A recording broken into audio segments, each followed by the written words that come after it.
কুরাইশের বিভিন্ন গোত্রের নাম ধরে ধরে নবী ডাকলেন। সবাই পাহাড়ের সামনে উপস্থিত হতে লাগলো। ফাজাআলা রাজুলু ইযা লাম ইয়াস্তাতি আন ইয়াখরুজা আরসালা রাসূলান লিয়ানজুরা মা হুয়া। যে ব্যক্তি আসতে পারলো না, ওই ব্যক্তি আরেকজনকে পাঠায় দিছে, যাও তো মুহাম্মদ কি বলে একটু শুনে আসো। এইভাবে মানুষ আসলো। ফাজাআ আবু লাহাব ওয়া কুরাইশ। আবু লাহাব আসছে, কুরাইশরাও আসছে। রাসূলুল্লাহ সাল্লাল্লাহু আলাইহি সাল্লাম পাহাড়ের উপর থেকে বললেন, আরাআইতাকুম লাউ আখবারতুকুম আন্না খাইলান বিল ওয়াদি তুরিদু আন তুগীরা আলাইকুম আকুনতুম মুসাদ্দিকিয়া ক্বালু না'আম মা জাররাবনা আলাইকা ইল্লা সিদকা। রাসূলুল্লাহ সাল্লাল্লাহু আলাইহি সাল্লাম বললেন, আচ্ছা আমি যদি তোমাদেরকে বলি এই পাহাড়ের পিছনে একদল শত্রু সেনা অপেক্ষা করছে, যারা তোমাদের উপর অতর্কিত হামলা চালাবে, তোমরা কি আমার কথা বিশ্বাস করবা? সবাই বলল, অবশ্যই। আমরা অনেক যাচাই করেছি, জীবনে তোমাকে সত্য ছাড়া মিথ্যাবাদী হিসাবে কল্পনাও করি নাই। তুমি মিথ্যা বলতে পারো না, এটা হতেই পারে না, তুমি সবসময় সত্য কথাই বলো। রাসূলুল্লাহ সাল্লাল্লাহু আলাইহি সাল্লাম তখন বললেন, ইন্নী নাযীরুল লাকুম বাইনা ইয়াদাই আযাবিন শাদীদ। আমি তোমাদেরকে ভয়ঙ্কর কঠিন আযাবের ভয় দেখাই, শাস্তির ভয় দেখাই। এক আল্লাহকে আল্লাহ মানো, আল্লাহর সাথে কোনো শিরিক করবা না। লাত উজ্জাত মানাত এগুলো শিরিক করা যাবে না। আল্লাহকে আল্লাহ না মানলে কঠিন আযাব আসবে তোমাদের উপর।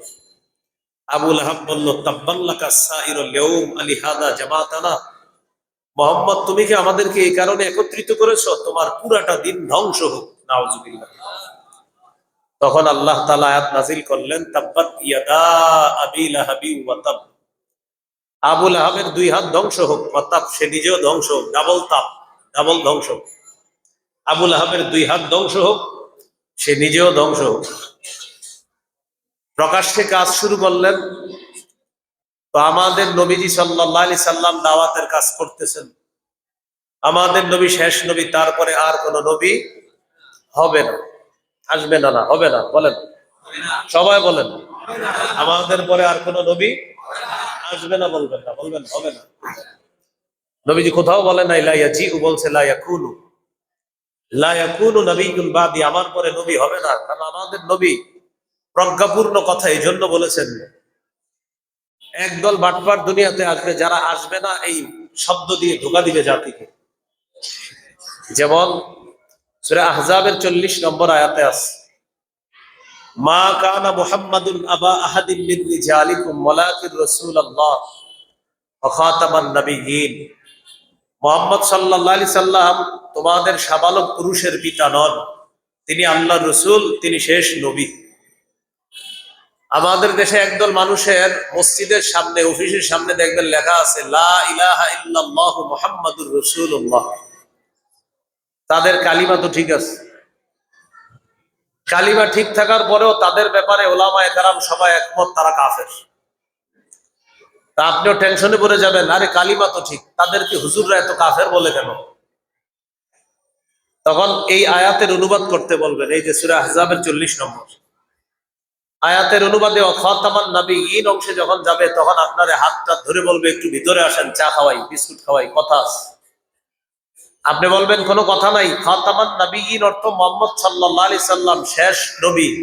ইমাম গাজালি বলেছেন এইখানে ব্যাখ্যার সুযোগ নাই, মুহাম্মদ সাল্লাল্লাহু আলাইহি সাল্লামের পরে আর কোনো নবী নেই, এখানে কোনো ব্যাখ্যা করা যাবে না। তখন এরা আপনারে ব্যাখ্যা করে বুঝাবে, ঈসা নবী যেই অর্থে দুনিয়াতে আসবে সেই অর্থে আমাদের গুরুদাসপুরের অমুকেও দুনিয়াতে এসেছে। নাউজুবিল্লাহ পড়ে। তো ঈসা নবী আসবে, বলেন ঈসা নবী, কিন্তু নবী হবে না। ঈসা নবী নবী হবে না নতুন করে। ঈসা নবী আমাদের নবীর আগে নবী হয়ে গিয়েছে। ঈসা নবী দুনিয়াতে আসবে মৃত্যুবরণ করার জন্য। ঈসা নবী না, সব নবী আসলে সমস্যা কি আপনার? আসুক। সব নবী আমাদের নবীর আগে নবী হয়েছেন, আমাদের নবীর পরে আর নবী হয় নাই, নতুন করে নবী হবে না। এই আকীদা যে না রাখবে সে কাফের, যারা অনুসরণ করবে তারা কাফের। মুসলমান নবী কোন মুনাফিক যদি তাদেরকে সমর্থন করে তারাও কাফের। তাহলে বলেন আমাদের পরে আর নবী হবে না, হবে না, বারবার এটা মুখস্থ করে ফেলবে, হবে না। সহিহ বুখারীর বর্ণনা 3535 নম্বর হাদিস, রাসূলুল্লাহ সাল্লাল্লাহু আলাইহি সাল্লাম বলেন, ইন্না মাসালি ওয়া মাসালাল আমবিয়াই মিন ক্বাবলি কামাসালি রাজুলিন বানা বাইতান ফাআহসানাহু ওয়া আজমালাহু ইল্লা মাওদিআ লাবিনাতিন ফি যাবিয়া। আমার দৃষ্টান্ত আর আমার পূর্ববর্তী নবীদের দৃষ্টান্ত এমন এক ব্যক্তির মতো, যে ব্যক্তি একটি ঘর বানিয়েছে, ঘরটি সুন্দরভাবে সাজিয়েছে, তবে ঘরের কোনায় একটা ইটের জায়গা ফাঁকা। নবীজি সাল্লাল্লাহু আলাইহি সাল্লাম বলেন, ফাজআলান নাসু ইয়াতুফুনা বিহি ওয়া ইয়াজাবুনা লা ওয়া ইয়াকুলুনা হাল্লা উদিআত হাদিহিল লাবিনা। মানুষ এই ঘরের চারপাশে ঘুরতে থাকে আর আশ্চর্য হয় ঘরের কোনায় একটা ইট কেন স্থাপন করা হলো না। নবীজি বলেন, শোনো, আদম থেকে ঈসা নবী পর্যন্ত নবুয়তের ঘর আল্লাহ সাজিয়েছেন, একটা ইটের জায়গা ফাঁকা, মানে আনাল লাবিনা, আমি সেই ইট। আমার মাধ্যমে আল্লাহ তাআলা ওই ইটের জায়গার শূন্যস্থানটা পূরণ করে নবুয়তের ঘরের সৌন্দর্যের সমাপ্ত আল্লাহ করে দিয়েছেন। আনা খাতামুন নবিয়্যিন, আমি শেষ নবী, লা নাবিয়্যা বাদি, আমার পরে নবী হবে না। এখন নবীজির পরে নবী হবে না, এই জন্য নবীজির কাজ কে করবে? দাওয়াতের কাজ। সহিহ বুখারীর বর্ণনা 3461 নম্বর হাদিস, রাসূলুল্লাহ সাল্লাল্লাহু আলাইহি সাল্লাম বলেন, বাল্লিগু আন্নী ওয়ালাউ আয়া, আমার পক্ষ থেকে একটি আয়াতও যদি জানো এটা প্রচার করে দাও। আল্লাহ নবীজির হুকুম করলেন বাল্লিগ, প্রচার করেন। নবী আমাদেরকে হুকুম করলেন বাল্লিগু, প্রচার করো। আমাদেরকে দায়িত্ব দিয়ে দিলেন। এখন আমাদেরকে এই দায়িত্ব রাসূল সাল্লাল্লাহু আলাইহি সাল্লাম দিলেন, এখন এটা আমাদের করতে হবে। এই কাজ আমাদের করতে গিয়ে আমাদেরকে আল্লাহ নির্বাচন করেছেন কেন? কারণ আমরা শ্রেষ্ঠ উম্মত। সূরা আলী ইমরানের 110 নম্বর আয়াতে আল্লাহ বলেন, কুনতুম খায়রা উম্মাতিন উখরিজাত লিন-নাস, তোমরাই শ্রেষ্ঠ উম্মত, তোমাদেরকে মানুষের কল্যাণের জন্য বের করা হয়েছে।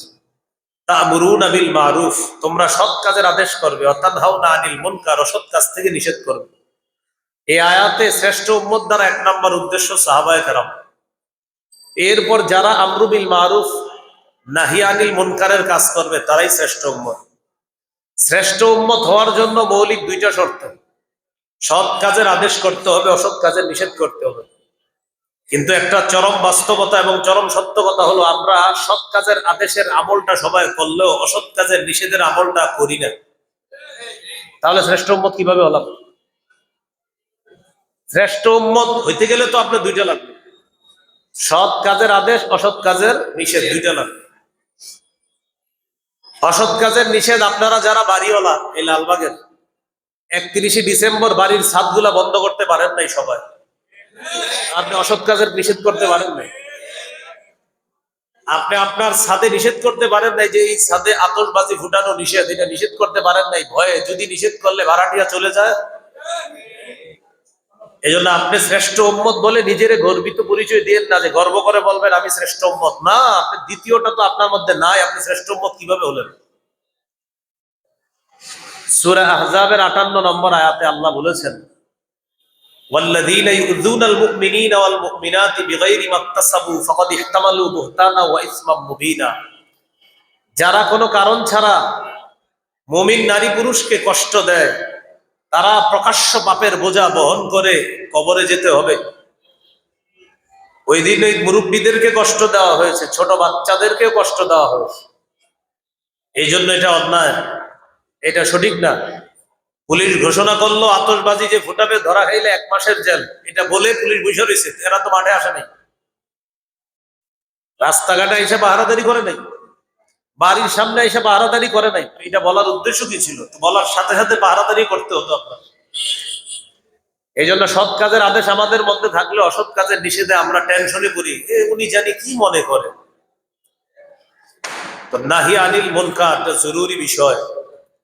রাসূলুল্লাহ সাল্লাল্লাহু আলাইহি সাল্লাম বলেন, মান রাআ মিনকুম মুনকারান, তোমাদের মধ্যে কেউ যখন কোনো অপছন্দনীয় কাজ দেখবে, ফালইগাইয়িরহু বিয়াদি, সে যেন তার হাত দ্বারা বাধা দেয়। ফাইন লাম ইয়াস্তাতি ফাবিলিসানি, হাত দ্বারা না পারলে জবান দিয়ে বিরোধিতা করবে। ফাইন লাম ইয়াস্তাতি ফাবিকলবিহি, জবান দিয়ে না পারলে অন্তর দিয়ে কি করবে? বলেন সবাই।